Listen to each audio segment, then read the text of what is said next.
네, 문혁입니다. 네, 오늘은 모든 사람을 위한 성경 묵상법.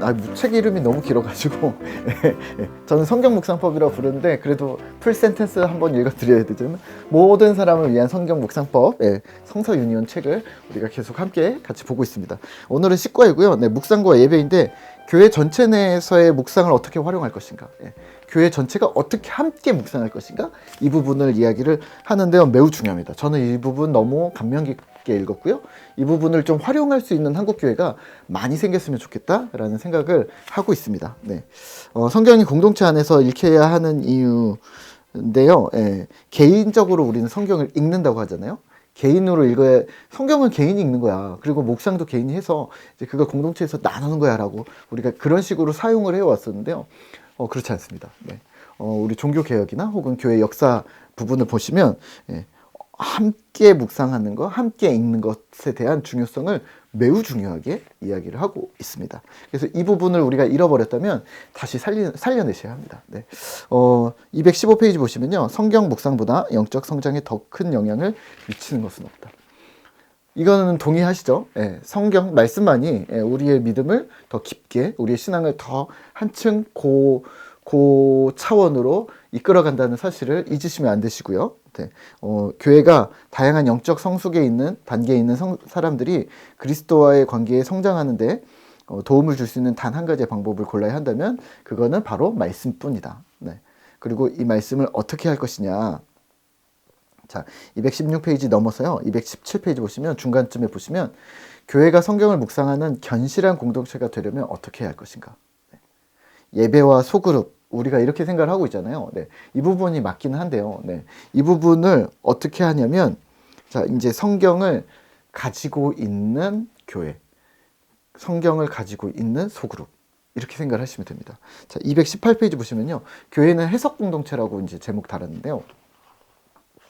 질문 하나 드릴게요. 네. 말씀 묵상을 공동체가 어떻게 할 수 있을까요? 함께. 우선은 이 책에서는 교회란 어떤 곳인지를 이야기하거든요. 교회는 설교를 듣는 곳인가?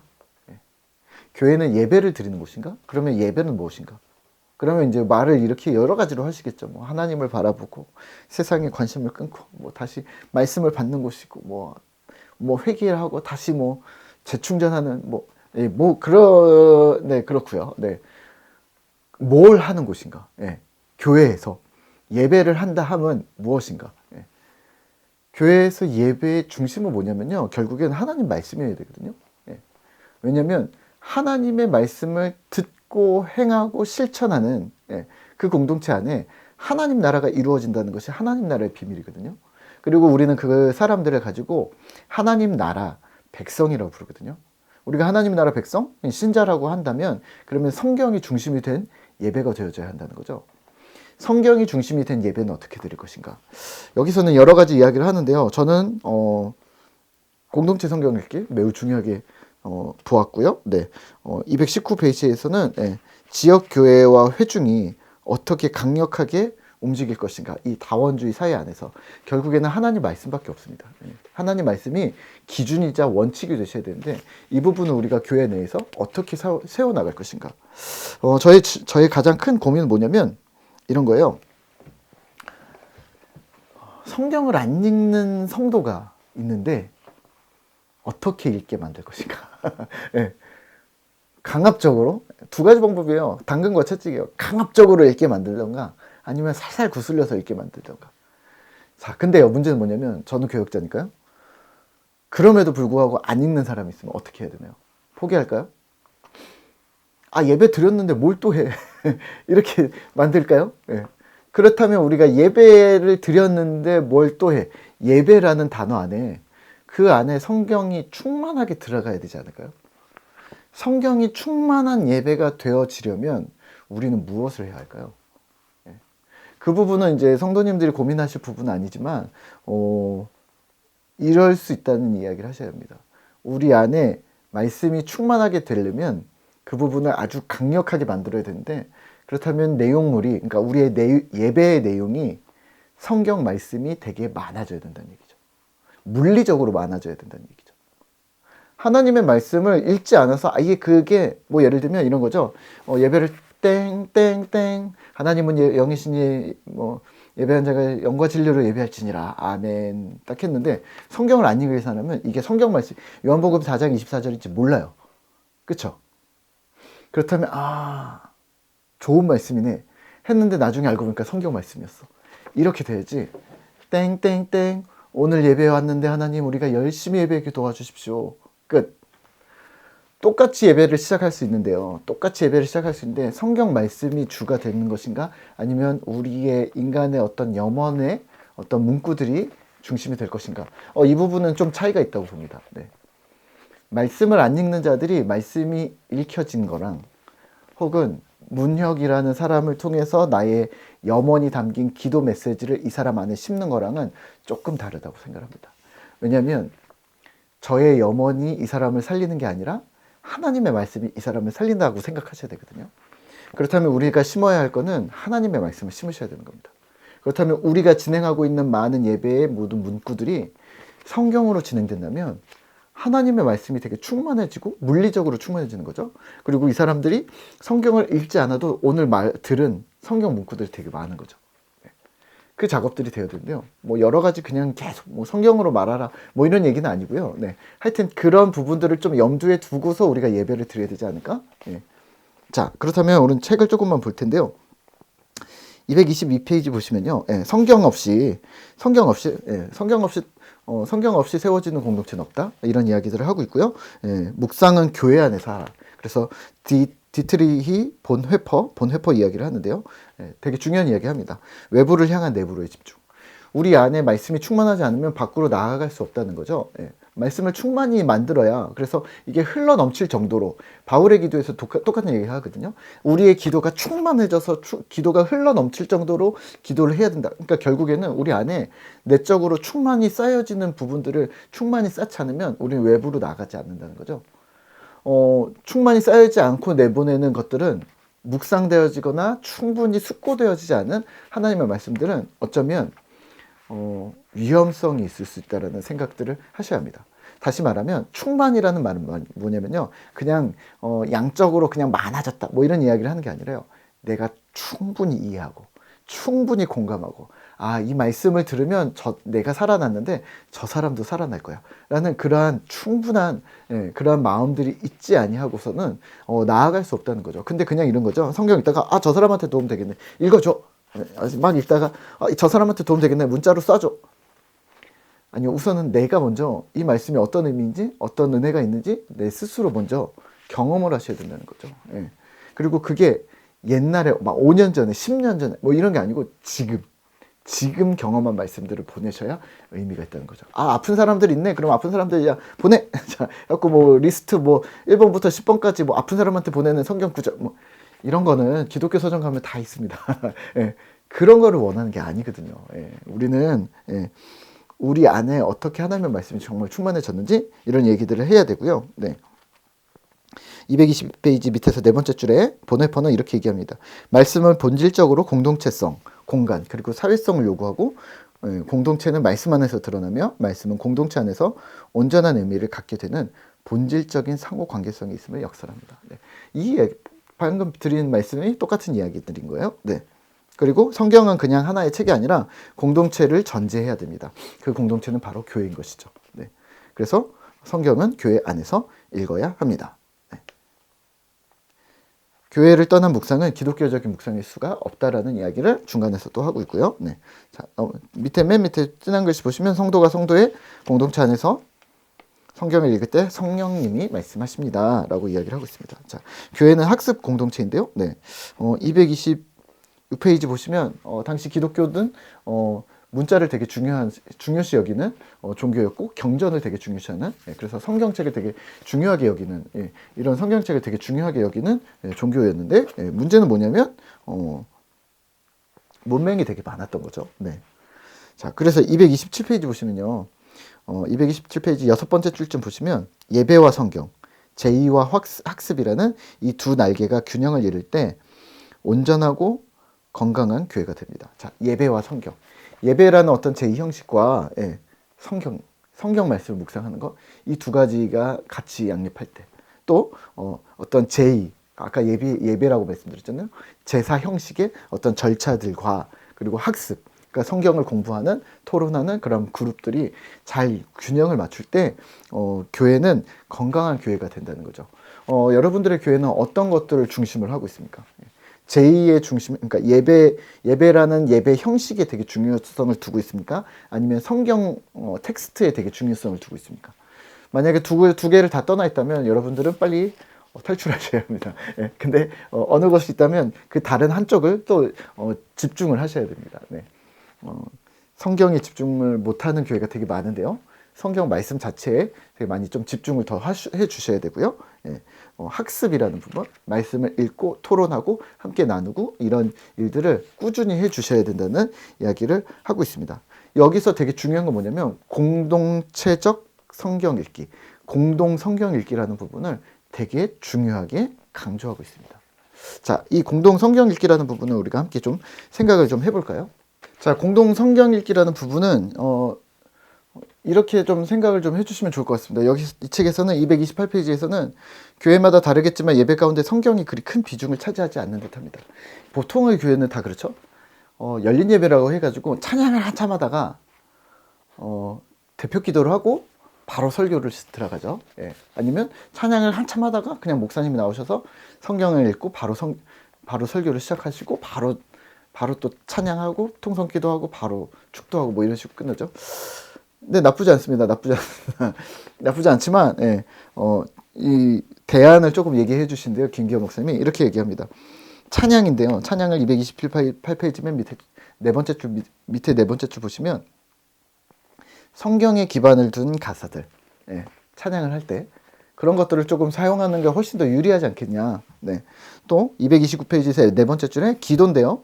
밑에 줄 보시면 대부분의 기도를 성경으로 사용해도 해서 드리는 것도 좋다. 예. 그래서 뭐 루터 교회나 뭐 이런 교회들 개혁주의 교회 완전 그렇게 하시는데 보면 시편으로 찬양하고 시편 말씀으로 찬양하고 그리고 또 뭐 기도도 그렇게 하고 뭐 저희도 공동 기도문들이 있는데요. 예, 공동 기도문이나 우리가 함께 하고 있는 일반 교회에서도 하고 있는 교동문 같은 경우 예, 그런 것들이 같은 이야기들입니다. 예, 교동문이라고 부르지만 기도문이기도 하고 또 찬양문이기도 한 그런 내용들이 되는 거죠. 네. 그리고 또 설교도 마찬가지입니다. 설교도 예, 주중에 있는 본문, 큐티 본문들을 가지고 그걸 주일에 함께 또 같이 묵상하는 거죠. 예. 저도 그 방식을 되게 선호하고 되게 좋아하는데요. 지금 제가 하고 있는 교회에서는 조금 그 방식을 조금은 우선은 지금 뭔가 기초를 쌓아야 될 부분인 것 같아서 그 방식을 조금 우선은 약간 내려놓고 다른 방향으로 먼저 좀 기초 세우기를 좀 가고 있는 부분이고 앞으로 장기적으로는 그렇게 될 가능성이 아주 다분합니다. 네. 왜냐면 그렇게 여지껏 해왔기 때문에 지금 특별한 시간이라고 해서 지금 저도 좀 계획을 해놓고 조금 이렇게 가고 있는 부분이 있는데 우선은 이렇습니다. 네. 주중에 성도들과 함께 묵상한 말씀 예, 새벽 기도나 뭐 여러 큐티를 통해서 우리가 묵상한 말씀을 주일에 다시 정리를 하는 거죠. 그러면 무슨 일이 일어나냐면 큐티를 한 내용을 이거 잘하고 있나? 나 이거 못하고 있는 거 아닌가? 뭐 혹시 내가 실수한 거 아닌가? 이런 의구심이 들 때 주일 설교를 통해서 이 부분 내가 잘했구나. 이 부분 내가 잘못 생각했구나. 이 부분 역사적으로 풀어주니까 좋구나. 이 부분에 대해서 신학적으로 알려주시니까 좋구나. 예. 무슨 말이냐면 말씀들을 같이 묵상해 갈 수 있는 거죠. 요즘에 저희 공동체에서는 나훔이랑 요나서를 같이 읽고 있는데요. 나훔 요나서를 묵상하면서 이런 거예요.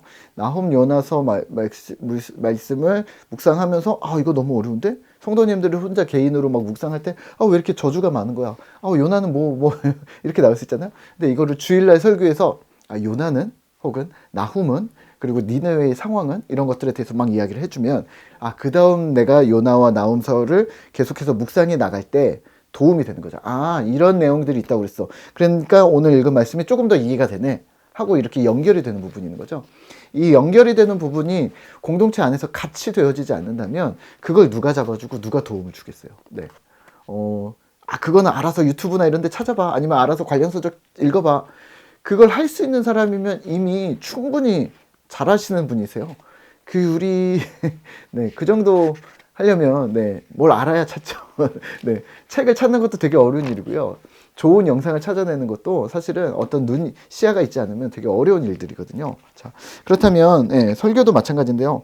설교가 찬양과 기도와 설교 그리고 우리가 주중에 하는 묵상이 한꺼번에 다 연결이 되어져야 된다는 생각을 좀 염두에 두시면 좋을 것 같아요. 그래서 총체적으로 함께 같은 말씀을 우리가 함께 묵상하고 있다는 사실. 그래서 요즘에 나오고 있는 어린이 큐티들도 뭐 매일 성경이나 뭐 복 있는 사람 뭐 여러 보시면 말씀 묵상이 같은 묵상이거든요. 오늘 엄마 아빠 또 청소년들이 한 또 아이들이 한 묵상이 같은 본문으로 이어진대요. 이 이유가 이렇습니다.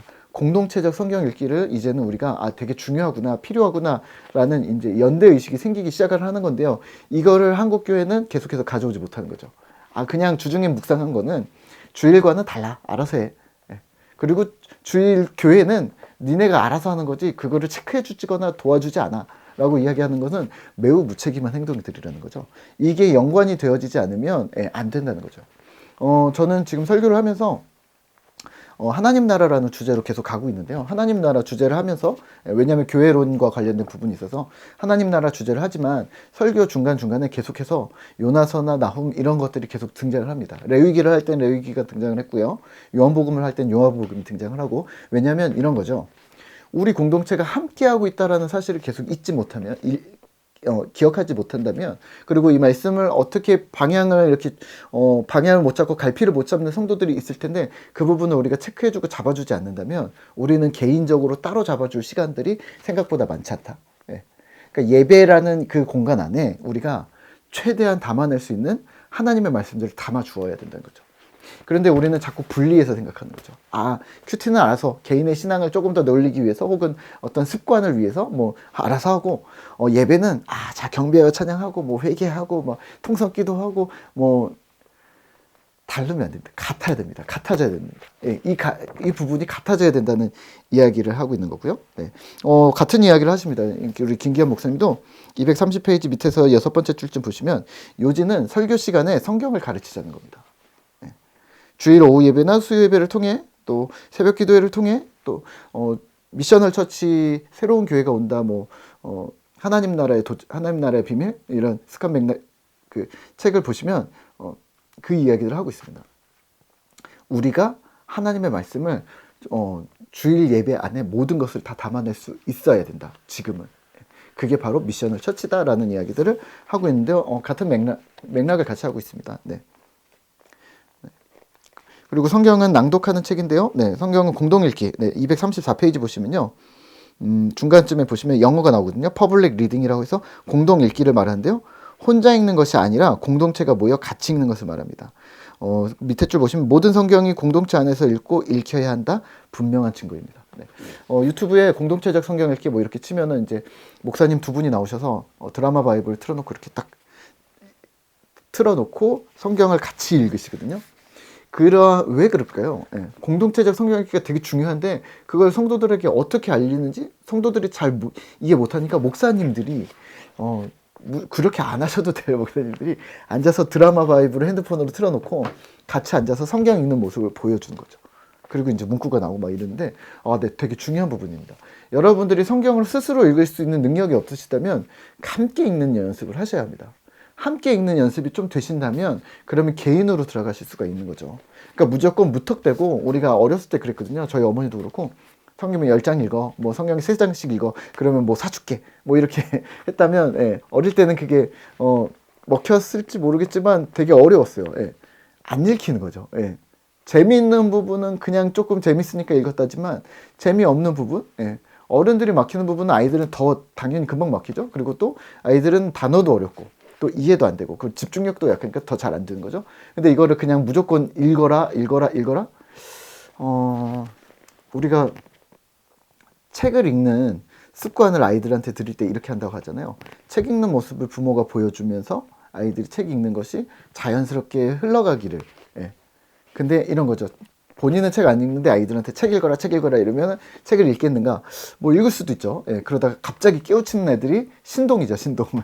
근데 대부분 그렇지 않다는 거죠. 그렇다면 우리가 해야 할 일은 우리가 책을 즐거워하고 행복해하는 모습들을 아이들이 보게 만드는 그 일곱 발자국 쓴 정재승이라는 교수님이 이런 이야기 하더라고요. 자기는 어렸을 때 책을 읽으라는 말을 부모님 한 번도 한 적이 없대요. 근데 부모님들은 책을 엄청 많이 읽으셨대요. 그래서 나중에 조금 크다 보니까 책을 왜 이렇게 읽는 거야? 그러면서 책을 봤더니 책이 너무 재밌었던 거예요. 그래서 아니 왜 이걸 왜 안 알려줬지? 근데 그 부모님은 스스로 책 읽는 즐거움에 들어오기를 원하셨던 것 같다라고 이제 정재승 교수가 얘기를 하더라고요. 마찬가지입니다. 예, 말씀도 마찬가지입니다.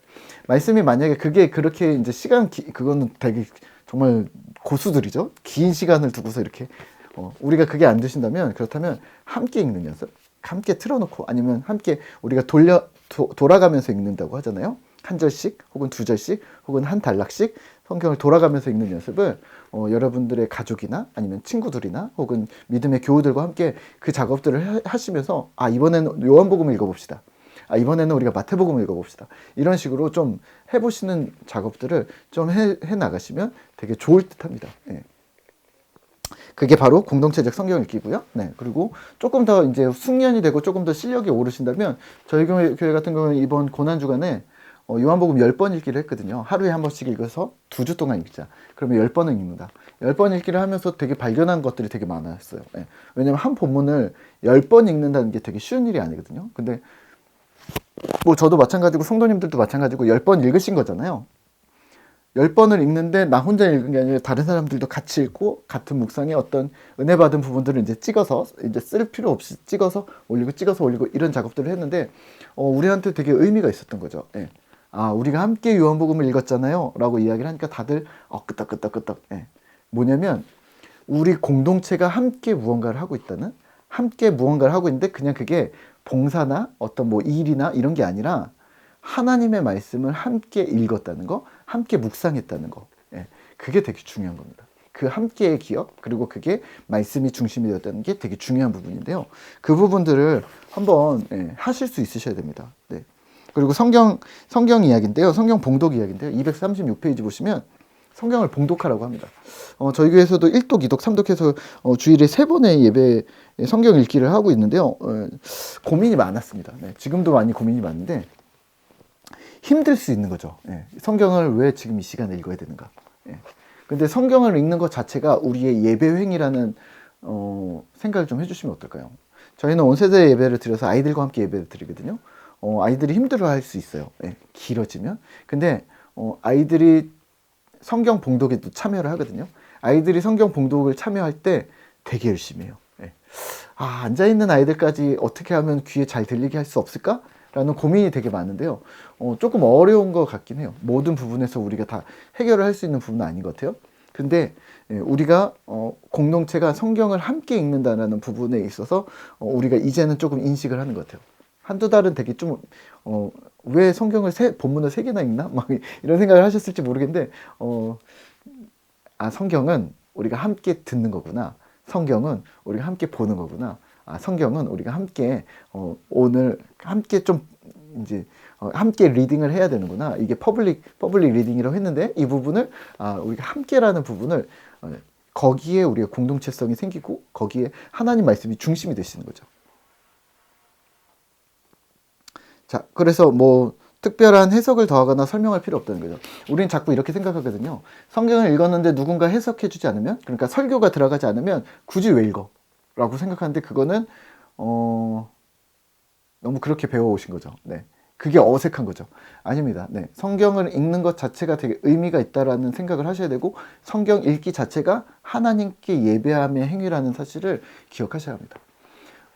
오늘부터 가정예배라는 도널드 휘트니의 책을 보시면 거기서 이렇게 얘기를 합니다. 가정예배 어렵게 생각하지 마라. 가정예배 10분 안에 끝내라. 아이들과 드리는 예배라면 더 짧게 끝내도 된다. 뭐만 있으면 되냐면 찬송, 기도, 성경 읽기. 우리가 가정예배를 못 드리는 이유가 뭘까요?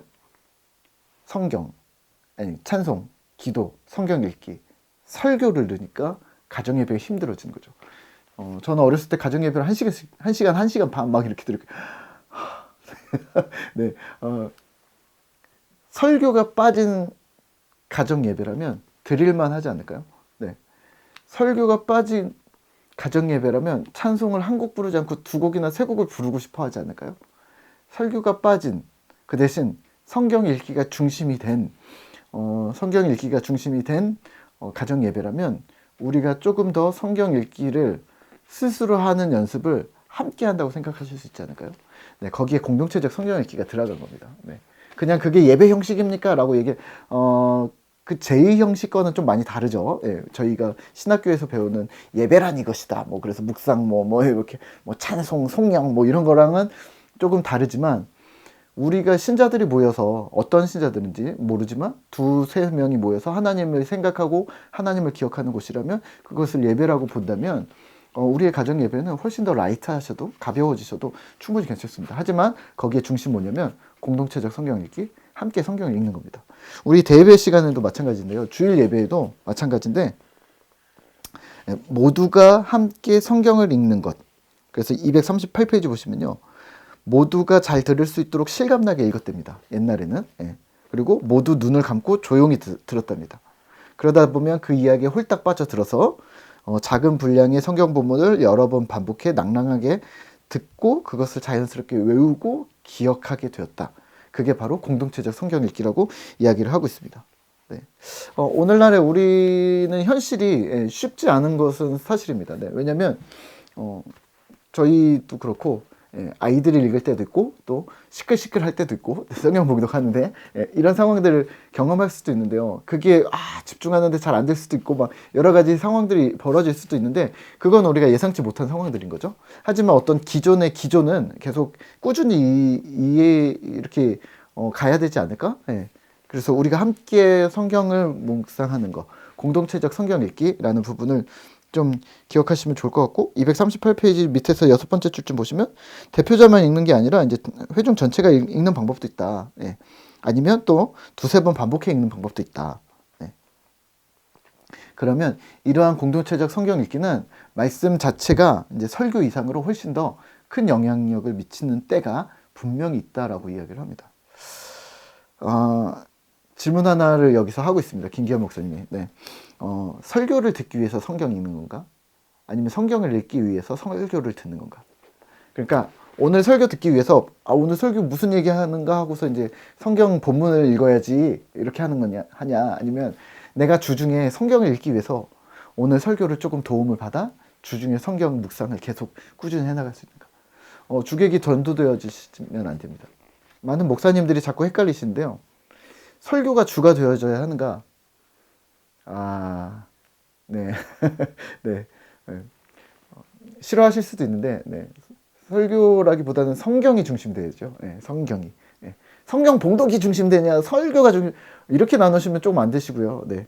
그냥 하나님의 말씀인 성경이 우리 예배의 중심이 되어져야 하고, 우리의 중심이 되어져야 한다는 얘기죠. 네. 그러면 어떤 목사라는 인간 개인이 말하는 설교가 예배의 중심 하이라이트다라고 생각하신다면 네, 조금 같이 고민을 좀 하죠. 네, 그러지 않으셨으면 좋겠습니다. 네, 하나님의 말씀이 선포되어지는 거 맞는데 하나님의 말씀이 선포되어지는 거지 목사님의 말씀이 선포되어지는 것 아니고 인간의 말씀이 선포되어지는 것 아니고 하나님의 말씀이 조금 더 많이 설명이 되어지는 것이라고 생각을 하셔야 되고요. 김영근 목사님은 이런 얘기를 합니다. 하나님의 말씀은 그냥 선포만 되면 끝나는 것이 아니다. 지금의 설교는 저희들한테 이렇게 얘기를 하세요. 목회자들 세미나 때 하나님의 말씀이 선포라고 하는데 캐리그마라고 하는데 캐리그마만 들어가야 되는 것이 아니라 현재의 설교에는 캐리그마와 함께 선포와 함께 적용과 설득의 작업이 필요하다. 왜냐하면 예수를 믿지 않는 자들 혹은 마음속으로 예수를 거부하고 있는 자들이 이미 교회 안에 존재하고 있기 때문이다. 그러니까 그냥 너 믿든 말든 하나님은 영이시다. 딱 선포. 하나님은 생명이다. 믿든 말든 네 튀기면 이렇게 끝나는 게 아니라 하나님은 생명입니다. 왜 그런지 아세요? 여러분들. 생명이라면 그럼 이제 이렇게 하셔야 합니다. 하면서 그것을 설득하는 작업들까지 포함되어지는 것이 이제는 설교다라고 이야기를 합니다. 네, 격하게 공감을 하고 있고요. 네. 그 부분으로 들어간다면 인간 목사의 말이 조금 더 들어가야 되는 부분이 좀 있는 거죠. 네. 하지만 그 앞에 충분히 하나님의 말씀 자체만으로도 충분히 우리가 하나님께 예배드리고 있음을 기억을 하셔야 합니다. 네. 그래서 말씀은 성경 봉독은 여기서는 아예 이렇게 얘기합니다. 239페이지 첫 번째, 두 번째 줄 보시면 성경 봉독은 대충 넘어가도 되는 순서가 아닙니다. 성경 봉독은 오늘 예배의 가장 중심이 되는 순서입니다. 저도 그렇게 생각을 하거든요. 스스로 권위를 내려놓지 않으면 목사가 스포트라이트를 결국엔 받을 수밖에 없거든요. 그러지 않으려고 노력을 하셔야 합니다. 네. 그리고 하나님이 주인 되시는 자리라면 하나님이 주인 되시는 예배의 가장 스포트라이트는 어디냐면 성경 봉독이어야 합니다. 네. 그렇다면 우리는 성경 봉독이라는 부분, 성경이 낭독되어지는 부분에 조금 더 집중을 하셔야 되고요. 쉽게 여기지 않으셔야 합니다. 성경 봉독을 저희 교회에서도 이제 조금 이제 막 진행을 하고 있는데요. 성경 봉독은 이제 3번을 하니까. 근데 조금 안타까울 때가 있어요. 어떤 때냐면 되려 어른들은 준비를 조금 덜 하고 오세요. 아니 뭐 책 읽는 거 뭐 어렵습니까? 해서 그냥 그날 당일에 뽑아오고 막 이렇게 하시는데 조금 아쉬움이 있습니다. 근데 되려 아이들이 할 때는 떠듬떠듬 있지만 그 정성과 어떤 마음가짐이 너무 예쁜 거예요. 미리 출력해가지고 이거를 미리 어디 읽을 것인가 끊어 읽는 친구들도 있고 막 떨려하면서 오늘 어떻게 읽지 뭐 실수하면 어떡하지 막 이런 마음들. 사실은 우리가 이 성경을 되게 중요하게 여긴다고 이야기하잖아요. 여러분들 성경을 중요하게 여긴다면 그런 마음가짐 자세를 우리가 가진 적이 있는가? 성경이 우리가 이거는 그냥 책일 뿐이야, 하나님의 말씀이 더 중요해 하면서 정신이나 어떤 마음이 중요해라고 생각하지만 실제로 그렇게 마음을 중요시 여겼는데 하나님의 말씀인 성경을 되게 중요하게 여겨본 적이 있으시냐는 거죠. 우리 어린아이들처럼. 성경 봉독 되게 쉬운데 그냥 읽으면 되지 뭐 이렇게 했고 쭈르륵 읽었는데 나도 무슨 말인지 모르고 앉아있는 사람도 무슨 말인지 몰라. 쭈르륵 빨리 읽는 게 중요한 게 아니라 다른 사람에게 들릴 수 있도록 정확하게 읽어주는 것. 띄어쓰기를 되게 정확하게 하는 거죠. 이 앞에 부분에 이렇게 얘기하셨잖아요. 김기현 목사님이 성경 낭독을, 성경 봉독을 하는 걸 잘하는 거 어떻게 들리냐면 잘 들리는 봉독, 또 잘하는 거 뭐냐면 내가 이해하고서 읽는 사람과 이해하지 못하고 읽는 사람이 차이가 있다. 그러면 성경 봉독을 맡았을 때 우리는 어떻게 해야 되냐면 성경 봉독 부분에서 내가 이 말씀을 잘 읽기 위해서 여러 번 읽어보고 묵상을 하는 거죠. 이 말씀이 이런 말씀이구나. 뭐 예수께서 이르시되 내가 곧 길이요 진리요 생명이니. 그리고 이렇게 해야지. 예수께서 이르시되 내가 곧 길이요 진리요 생명이니 나를 말미암지 않고. 이거 우리가 잘 알고 있잖아요. 하지만 예수께서 이르시되 이 부분은 그냥 지문이잖아요. 따옴표. 예수님이 이제 얘기하신가? 내가 곧 길이요 질. 이렇게 나와야 되는 거잖아요. 이런 성경 봉독이 우리 안에 있어야 된다는 거죠. 그래서 대표자만 읽는 게 아니라 회중 전체가 다 읽고 뭐 모두가 같이 읽고 이러면서 어떤 생각까지 하고 있냐면 성경 말씀을 읽으려 하지 않는 사람들, 성경 말씀을 그러니까 성경책을 들고 다닐지 모르겠지만 요즘엔 안 들고 다녀도 이제 뭐라고 하는 사람이 없잖아요. 성경책을 거부하는 사람들이 귀로 들리는 하나님의 말씀을 듣고 움직였으면 하는. 또 어린아이들이 하나님의 말씀을 스스로 읽지 못하잖아요. 한글을 깨우치지 못하면. 혹은 저희 아이도 1학년인데 떠듬떠듬 읽거든요. 떠듬떠듬 읽어서 못 읽지만 듣는 건 잘하거든요. 예수님이 말씀하시되 바다야 잠잠하라. 바다야 잠잠하라. 아이들도 알아듣거든요. 그렇게 들릴 수 있도록 우리가 성경을 읽어줄 수 있었으면, 그리고 그렇게 들려지는 말씀이 있다면 우리 아이들이 딴짓을 하던 혹은 또 기독교에 대한 반감을 가지거나 하나님의 말씀에 대해서 뭔가 안타까운 마음이 있는 사람들이 들려지는 말씀을 하나님의 음성으로 들을 수 있다는 거죠. 그렇다면 신자된 우리는 성경 봉독을 되게 중요하게 여기셔야 합니다. 목사님들도 설교 시작하기 전에 그냥 의뢰에 읽는 게, 오늘 제가 무슨 설교를 할 건지 이 앞에 본문이에요 이런 설명이 아니라 뭐 오늘의 내비게이션은 이제 요약본 뭐 이렇게 뭐 이런 게 아니라 성경은 그냥 하나님의 말씀 자체입니다. 그래서 그 말씀이 온전히 선포되어지도록 우리가 노력을 해야 되는 것이죠. 그러니까 그 말씀은 말씀이 선포되어지는 자리가 바로 성경 봉독인 것입니다. 이렇게 생각하셔야 되는데. 그렇게 생각하세요? 어쩌나 큰일 났네. 자, 오늘 좀 이제 되게 중요하게 여기는 부분들이라 그렇게 얘기를 했는데요. 길었지만 좀 생각을 해보시면 좋을 것 같습니다. 나는 성경 텍스트 자체를 되게 중요하게 여겼는가? 예. 그리고 그렇게 소중히 여겼었나? 아니면 그냥 마음으로 되게 중요하게 여겨 그러면서 성경을 그냥 이렇게 대충 이랬는가? 예. 하나님의 말씀은 선포되어지는 것, 읽는 것, 낭독되어지는 것 되게 중요한 부분이라는 거, 매우 중요한 거, 예배의 중심이 되어지는 부분이라는 것을 기억해 주시고 성경을 정말 소중히 다루시고 그게 우리의 예배나 우리의 신앙생활이나 우리의 모든 부분에서 성경의 중심이 되셨으면 좋겠습니다. 수고하셨고요. 우리 다음 시간에 또 뵙도록 하겠습니다. 수고하셨습니다.